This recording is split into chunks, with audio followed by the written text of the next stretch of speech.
You're going about your day, maybe scrolling through your phone, maybe stuck in traffic, maybe staring blankly at a spreadsheet that seems determined to suck the joy from your soul, when suddenly something stops you cold. A song comes on the radio that feels like it was written just for you. A stranger catches your eye, and for half a second, the world tilts on its axis. A number keeps appearing on license plates, receipts, the clock, like the universe is nudging you, saying, "Pay attention, something's coming." You try to shake it off. "I'm just tired," you tell yourself. It's coincidence. But deep down, in that quiet place beneath logic and reason, you know, something or someone is stirring the waters of your life, sending ripples across time and space to reach you. This isn't paranoia. This isn't wishful thinking. This is your soul recognizing a frequency it hasn't heard in lifetimes. Have you noticed it? The way the air hums differently lately, like the atmosphere before a thunderstorm? The way your dreams have become more vivid, your intuition sharper, your emotions swinging between euphoria and melancholy for no apparent reason. You're not losing your grip, you're tuning in. Twin flames don't just crash into your life like a meteor. They send out signals first, energetic pulses that reverberate through your subconscious, preparing you for the impact. It's why you've been restless, why old wounds have suddenly resurfaced, why you keep catching yourself staring at the horizon, as if expecting to see someone walking toward you. The cosmos has a sense of humor. It won't send you a billboard that says your twin flame arrives next Tuesday. Instead, it communicates in riddles, the book that falls off the shelf and opens to a page about soulmates, the song from your childhood that starts playing everywhere, the dream where you're standing in a train station waiting for someone you can't see but know is coming. You dismiss these as weird little things, but they're not random. They're breadcrumbs, and if you followed them, they'd lead you straight to the answer you've been seeking. What if every synchronicity, every unexplained pang of longing, every random encounter was proof? Not that they're coming, but that they're here, moving toward you in ways you can't yet see. What if the universe isn't making you wait? What if it's making you ready? This isn't just another reading about soulmates. This is a map to the invisible currents pulling you toward a love that defies logic, a connection that rewrites destiny, a meeting that's been written in the stars since before you took your first breath. The signs are everywhere. The question is, are you willing to see them?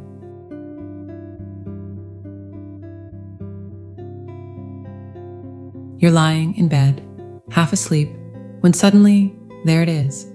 A warm pressure glides down your spine, like fingertips tracing your skin. You jerk awake, heart pounding, only to find no one. The room is empty, but the sensation was so real, so specific, that you could have sworn someone was there. And maybe, in a way, they were. This is the phantom touch phenomenon, one of the most hauntingly intimate signs your twin flame is nearing. It's not just your imagination. It's not just wishful thinking. It's energy, raw, untethered, and impatient, reaching across dimensions to remind you, I am coming. Your bodies haven't met yet, but your souls, oh, they're already dancing. Let's get weird for a second. Quantum entanglement proves particles can affect each other instantaneously, no matter the distance. Now imagine your twin flame as a mirrored particle, your soul's counterpart, vibrating at the same frequency. When they're close to entering your life, that energy doesn't politely knock. It brushes past you in the grocery aisle. It tugs your hair while you're washing dishes. It presses a palm to your chest in the middle of a work meeting, leaving you breathless for no medical reason.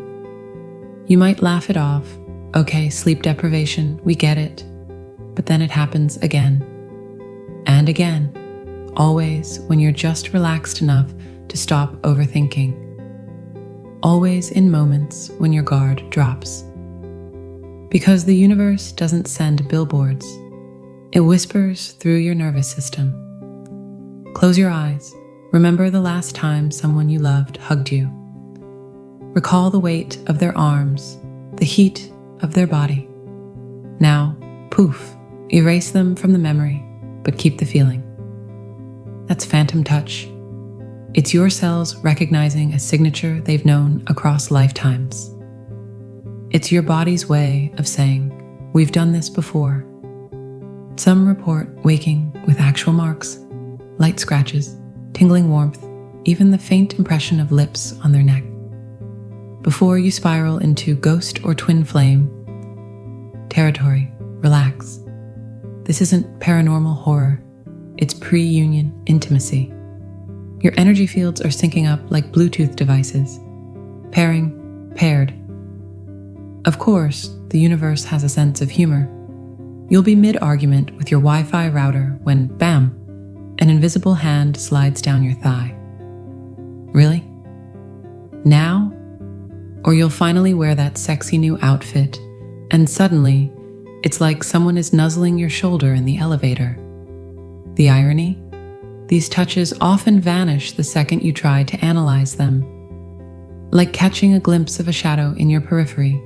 Turn your head, and it's gone. That's the game. The more you chase the sensation, the faster it evaporates. But when you sigh, roll your eyes, and mutter, fine, do your weird energy thing. That's when it returns full force. What to do? When the invisible hands get handsy, don't panic. You're not being haunted, probably. This is sacred energy flirting with you. Next time you feel it, close your eyes and ask, is that you? The answer might come as a rush of warmth, a sudden scent, or just knowing. Journal it, track dates, times, and sensations. Over time, you'll spot patterns, e.g., every full moon, someone's playing with my hair. Cool, normal. Laugh. If spirituality doesn't make you giggle at least once, you're doing it wrong. Here's the kicker. Phantom touches often peak right before a physical meeting, like a cosmic spoiler alert. The more intense and frequent they become, the closer they are. But soon is relative. It could be weeks, months, or, 3 frustratingly long years if you've got karma to balance first. Yet in those moments when their energy presses against you in the dark, time collapses. You're already with them, just not in 3D. So tonight, when you feel that inexplicable caress, smile, whisper back. They're listening. Just know, the phantom touch phenomenon is love letters written in nerve endings. And darling, your skin's always been the best translator.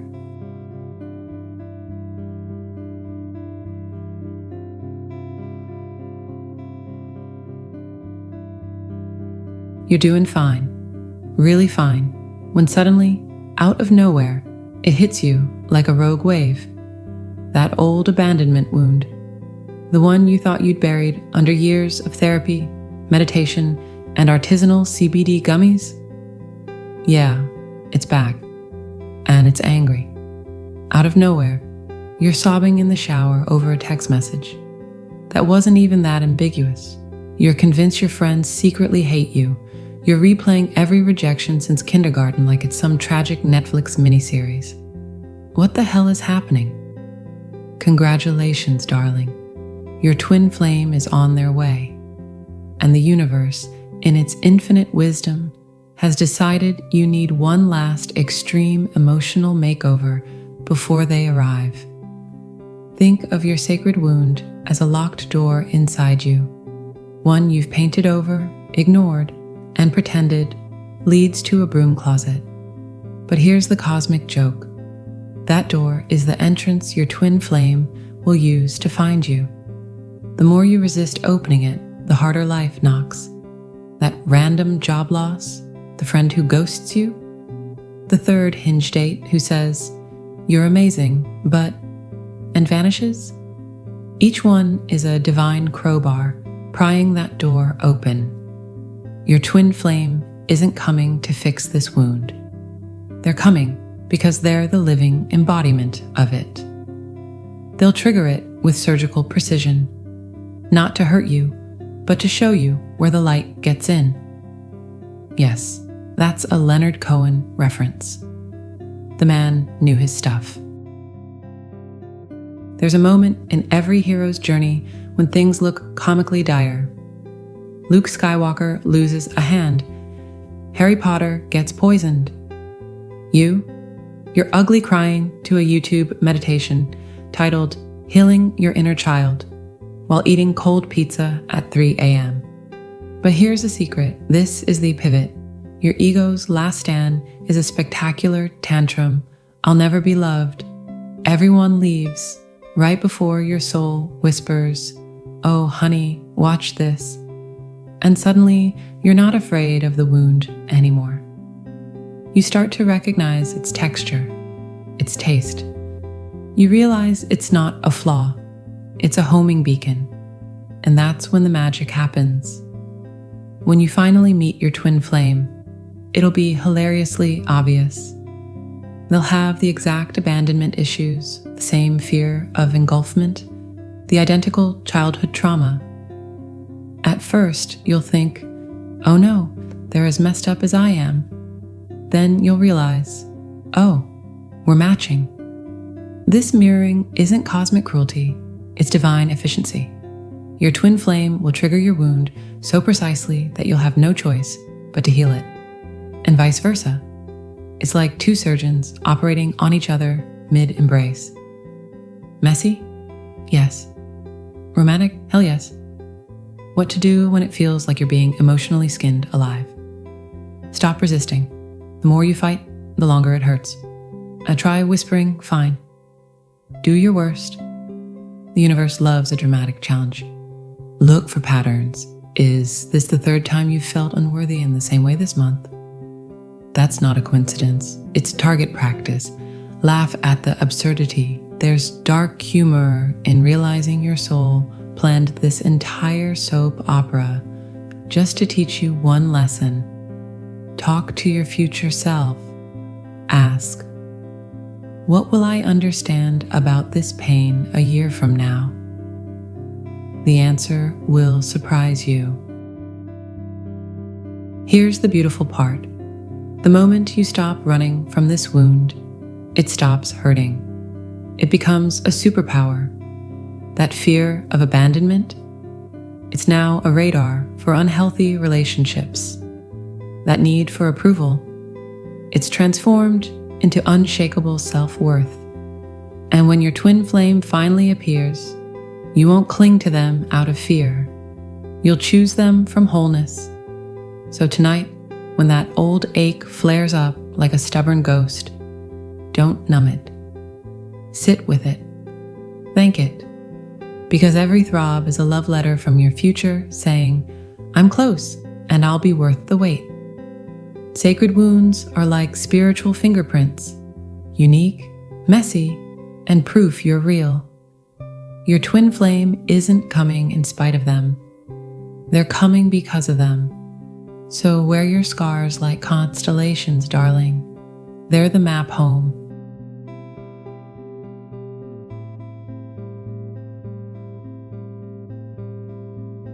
You had plans, good plans, solid 5-year spreadsheet, color-coded life plans. Then suddenly, plot twist, your landlord decides to sell the apartment you've lived in for a decade. Your stable job announces layoffs.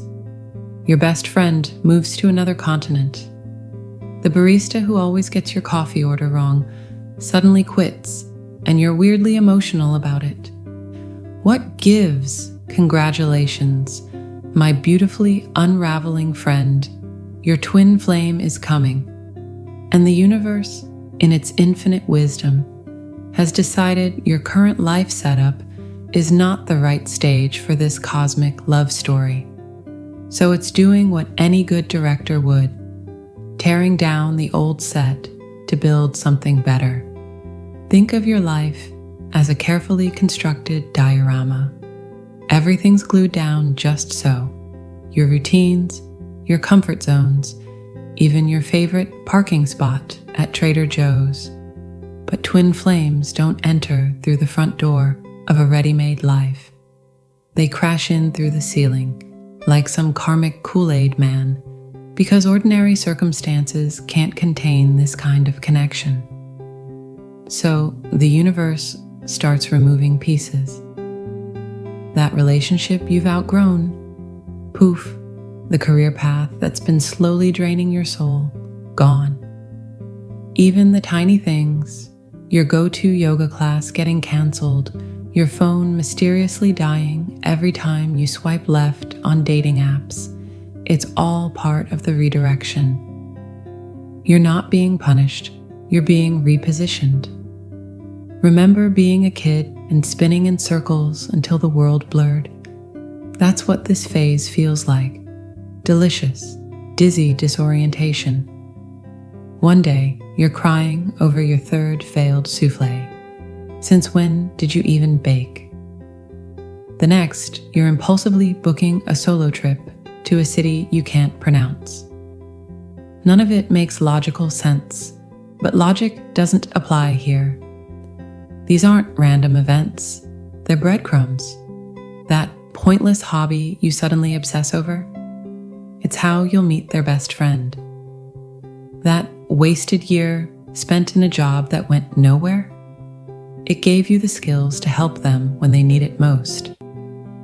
The universe writes in spirals, not straight lines, and your frustration is just your linear mind trying to read poetry like an Excel sheet. Here's the hilarious part. All this upheaval, it's secretly training you to release control. By the time your twin flame appears, you'll have, kicking and screaming, learned to float instead of fight the current. And that's when magic happens. Maybe you'll bump into them at the airport when your flight's delayed. Or they'll be the random stranger who helps you carry groceries after your car conveniently dies outside their workplace. The universe loves poetic timing, but only after it's wrung every last "but my plan" out of you. What to do when your life feels like a house with all the walls removed? Stop gluing the pieces back. That job house relationship that keeps falling apart no matter how hard you fix it. Let it go. It's supposed to. Follow the weird. That inexplicable urge to take pottery classes? Do it. The nudge to call an old friend? Dial. These are your soul's GPS recalculating. Laugh at the absurdity. There's dark comedy in realizing the universe will literally move cities to get you where you need to be. Ask better questions. Instead of, why is this happening? Try, what's being made possible by this? One morning, you'll wake up and realize something strange. You're okay with not knowing. The chaos will have sanded you down to something lighter, more flexible. And that's when you'll turn a corner, literally or metaphorically, and there they'll be, standing in the exact spot all those random events were nudging you toward. And you'll finally understand why you had to lose the apartment, the job, the certainty, because the version of you that clung to those things could never have recognized them or deserved them. Remember, divine chaos isn't punishment. It's the universe whispering, darling, You ordered a love that would shake the stars. Did you really think it would fit in your old life? So let the walls fall. The sky makes a better ceiling anyway.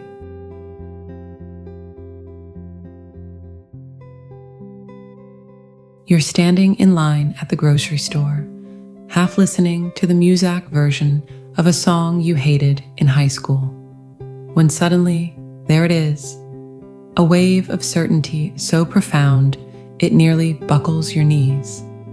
They're coming, not in a vague, maybe someday kind of way, but with the concrete inevitability of sunrise. And the wildest part? You can't explain how you know. There's no logic to it, no tarot card or psychic prediction to point to. It's just truth, humming in your bones like a tuning fork struck by the universe itself. This isn't wishful thinking. This is memory. Desire flickers. It wavers when you're tired, dims when you're discouraged. But knowing is a stubborn thing. It lingers in your periphery like a star you can only see out of the corner of your eye. You might try to dismiss it. I'm just lonely. This is fantasy. But it always comes back. Usually when you're elbow deep in dishwater or halfway through a spreadsheet. Here's why. Your rational mind processes information. Your soul processes recognition. When you just know your twin flame is near, what you're actually experiencing is your higher self remembering a contract signed long before this lifetime. It's déjà vu in reverse. Not, I've seen this before, but I've been this before. Ever found yourself inexplicably drawn to a place you've never visited? A name that loops in your head like a song. A sudden, desperate urge to learn Portuguese despite having no practical use for it. Congratulations. You're picking up their energetic breadcrumbs. Twin flames don't just share souls, they share frequencies. As they move toward you in 3D space, their energy starts imprinting on your subconscious like invisible ink under a black light. That random obsession with jazz music. Turns out they play saxophone. That inexplicable pulled toward Seattle. Spoiler, that's where they're moving next month. The universe communicates in symbols first, facts later. How to tell divine certainty from wishful thinking. Soul knowing feels like remembering, not imagining. It persists through bad moods, logic, and skeptical friends' eye rolls. Wishful thinking? It needs constant validation, tarot readings, signs, obsessive Googling. Fades when you're busy or happy. Test it. Imagine your twin flame never appears. Does the certainty crumble into grief? Or does it morph into quiet assurance that this isn't over? The latter is your soul speaking. Here's the hilarious paradox. The more you act on this knowing, staking out coffee shops they might frequent, crafting casual run-in scenarios, the longer the universe delays the meeting. Why? Because the version of you that's trying isn't the version that's ready. But when you finally sigh and mutter, "Fine, I'll just live my life," that's when the magic happens. You stop performing worthiness and start embodying it. And that's the energy that pulls them in like gravity.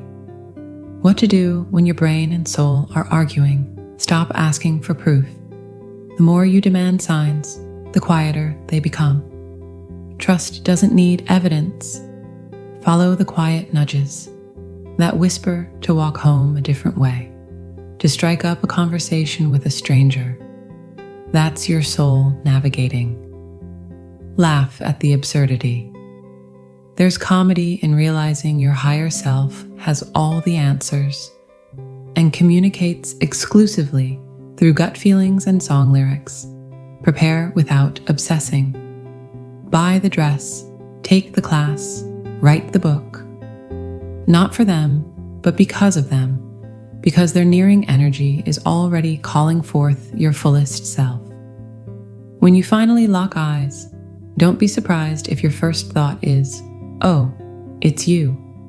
Not, "Where have you been all my life?" but "There you are."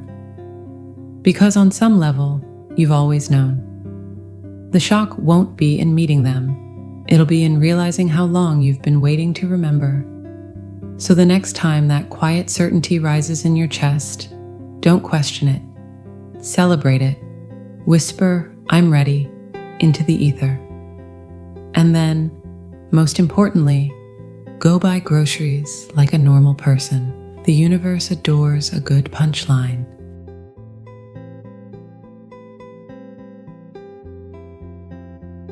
You meet someone. The chemistry is electric, the kind that makes baristas roll their eyes when you can't stop grinning at each other over oat milk lattes.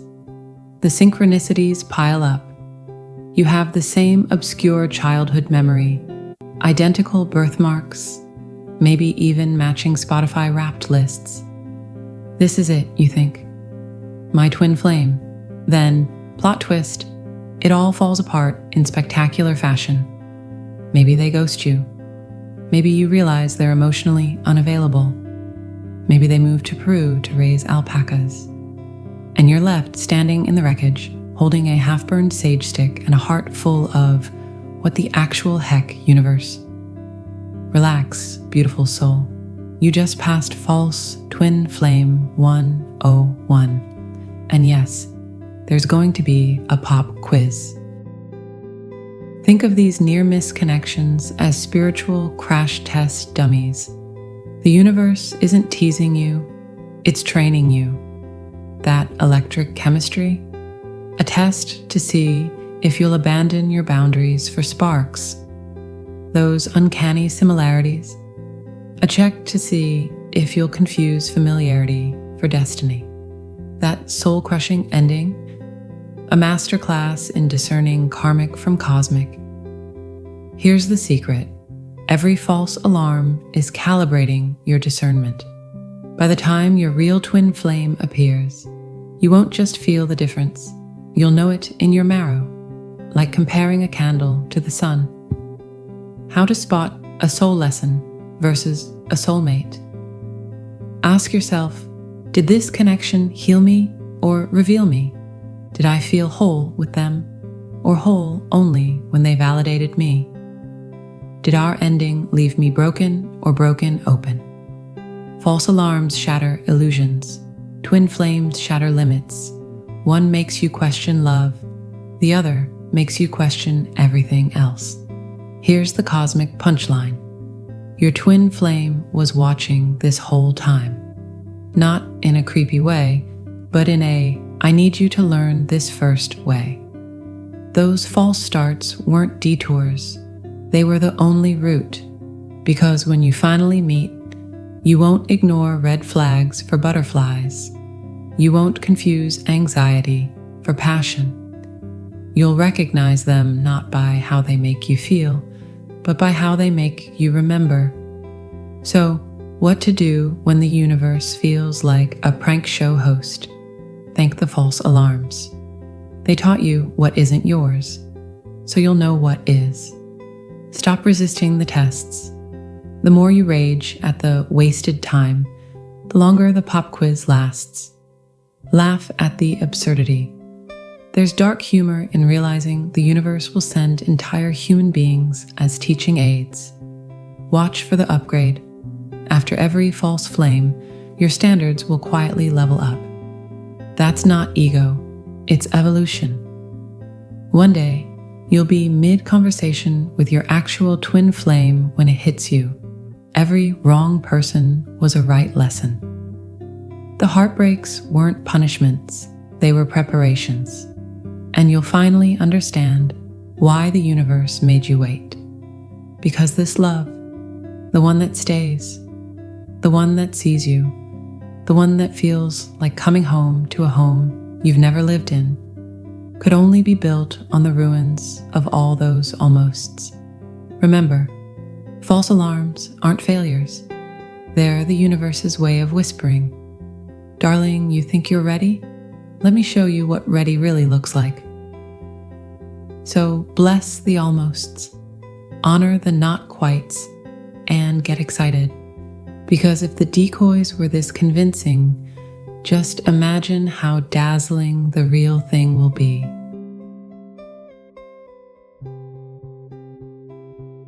You've been standing backstage your whole life, listening to muffled voices and catching glimpses of movement through the curtains, convinced everyone else got their parts memorized, while you're still flipping through pages, searching for your lines. But here's the truth you've been too close to see. There was never a script, only the raw, pulsing truth of your becoming. And every false start, every heartache, every midnight questioning session where you bargained with the stars, they weren't delays. They were the dialogue you were writing in real time. Now, as the lights begin to warm and the curtain trembles, you feel it. That quiet, unshakable knowing, humming through your veins like a second heartbeat. This is it. The moment you've been rehearsing for in dreams, you couldn't quite remember upon waking. Time is the universe's favorite trickster.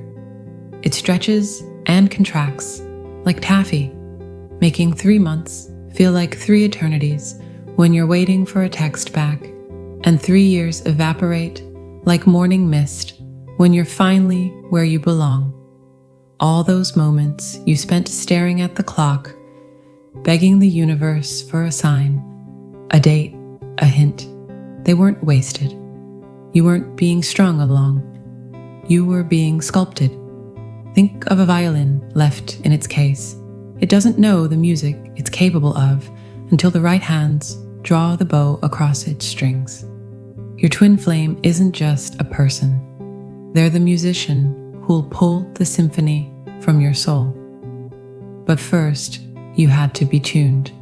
The twin flame journey isn't about finding your missing half. It's about realizing you were never incomplete to begin with. Those phantom touches, the sacred wounds, the false alarms that left you breathless, they weren't preparing you for someone. They were revealing you to yourself. When you finally lock eyes with your twin flame across a crowded room, or a silent kitchen, or a rainy street, the universe adores poetic staging. The shock won't be, "Where have you been?" It'll be, "Oh, it was you all along." Because every step, every detour, every tear was leading you not to them, but to the version of you capable of recognizing them. How to wait when waiting feels like drowning. Stop counting days. Time doesn't move in straight lines, and neither does destiny. The more you obsess over when, the more you miss the now that's shaping you. Fall in love with the unfolding. There's a quiet magic in not knowing, in letting the story surprise you like a child discovering fireflies for the first time. Trust the detours, that job you didn't get, the apartment that fell through, the relationship that crumbled. They weren't roadblocks. They were reroutes to avoid traffic on the cosmic highway. Remember, you're not waiting alone. Across town or across the world, someone is staring at the same moon, feeling the same pull, wondering if they're crazy. Spoiler, they're not, and neither are you. One ordinary Tuesday, when you've stopped performing and started being, the universe will hand you the moment you've been waiting for. Not with fanfare or lightning bolts, but with a quiet so deep it sounds like home. And you'll realize this was never about the meeting. It was about the becoming. The love you've been aching for wasn't hiding in someone else's arms. It was buried in your own reflection, waiting for you to dig deep enough to find it. Your twin flame isn't coming to complete you. They're coming to celebrate you, to stand in awe of the masterpiece the universe spent lifetimes crafting. So breathe, darling. The curtain's about to rise. And when it does, when you finally see them standing there, not as a stranger, but as the most familiar soul you've ever known, you'll laugh at the simplicity of it all. Of course it was you. Of course it was now. Of course the journey was the destination all along. And remember, the universe doesn't do coincidences. Every step, every stumble, every seemingly random encounter was a stitch in the tapestry you've been weaving together across lifetimes. So the next time impatience gnaws at your ribs, place a hand over your heart and remember, you're not waiting for love. You're already in it. The rest is just logistics.